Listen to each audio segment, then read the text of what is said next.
রাজধানী ঢাকা। ছোট্ট এই শহরে পা ফেলার জায়গা নেই। সবশেষ আদমশুমারির তথ্য বলছে 2,10,00,000 মানুষের বসবাস ঢাকায়। শহরের সব নাগরিকের পানির চাহিদা পূরণ করে ঢাকা ওয়াসা। একই সাথে পয়ঃনিষ্কাশনের দায়িত্বও এই সংস্থার। শুষ্ক মৌসুম কিংবা গরম এলেই শুরু হয় পানির সংকট। খাবার পানির জন্য ভোর থেকে লাইনে দাঁড়িয়ে থাকেন বিভিন্ন এলাকার নগরবাসী।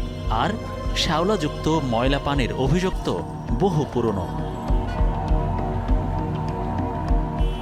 বর্ষা আসলেও দুর্ভোগের শেষ নেই। পয়ঃনিষ্কাশন ব্যবস্থার ভঙ্গুর দশা এখনও দৃশ্যমান।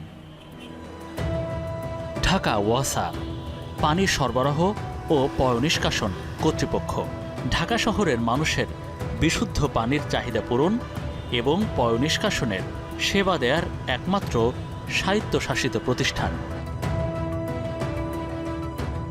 টানা 15 বছর শীর্ষ পদ তথা ব্যবস্থাপনা পরিচালক পদে থেকে একের পর এক উন্নয়ন প্রকল্প হাতে নিয়ে নিজের আখের গুছিয়েছেন তাকসিম আহমেদ খান।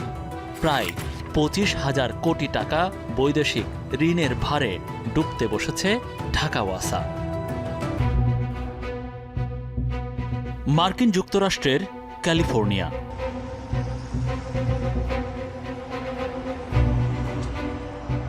দামি দামি এসব বাড়ির মালিক বাংলাদেশের একজন নাগরিক। শুধু এই দুটি নয়, তার এবং তার পরিবারের নামে মোট 16টি বাড়ি ও ফ্ল্যাটের তথ্য খুঁজে পেয়েছে টিম 360 ডিগ্রি। এর মধ্যে বেশ কিছু সম্পদ হাত বদলও হয়ে গেছে। বাংলাদেশের ওই নাগরিকের নাম তাকসিম আহমেদ খান, ঢাকা ওয়াসার সাবেক ব্যবস্থাপনা পরিচালক। আওয়ামী লীগ সরকার যতদিন ক্ষমতায় ছিল প্রায় ততদিনই ওয়াসার শীর্ষ পদটি ছিল তার দখলে।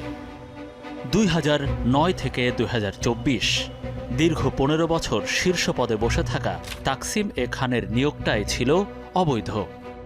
তাকসিম খানকে সিলেক্ট করলাম, যদিও তাকসিম খানের আদার ক্রাইটেরিয়া যেটা ছিল আমাদের যে আমরা যে অ্যাডভার্টাইজ করেছিলাম এই পদের জন্য, সেখানে যে ক্রাইটেরিয়া লেখা ছিল যে পানি সরবরাহ এবং পয়ঃনিষ্কাশনে 20 বছরের অভিজ্ঞতা থাকতে হবে, কিন্তু ওনার সেই অভিজ্ঞতা ছিল না।